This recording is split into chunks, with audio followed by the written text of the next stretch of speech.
आज काय झालं ते सांगतेच. त्या अगोदर शेतात न्यायला मला खूप उशीर झाला होता आणि आल्यावरती गाईची आणि म्हशीची झाडलोट केली.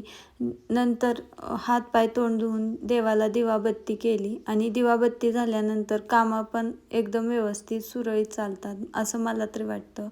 आणि वैष्णवीना मला नेहमीच मदत करत असते. मग काय छोट्या मोठ्या गोष्टी तर आज ना इथं भाजीपाला आणला होता आणि फळं पण आणलेली. तर तिने सगळा भाजीपाला नीट व्यवस्थित करून घेतला आणि फळं ती एकदम व्यवस्थित ठेवली आणि थोडं आवरू पण लागितलं मला घरातलं काम. तर मग मी पण स्वयंपाकाला लागले. इथं आज ज्वारीची भाकरी आणि भोपळ्याची भाजी एवढं जेवणामध्ये होतं.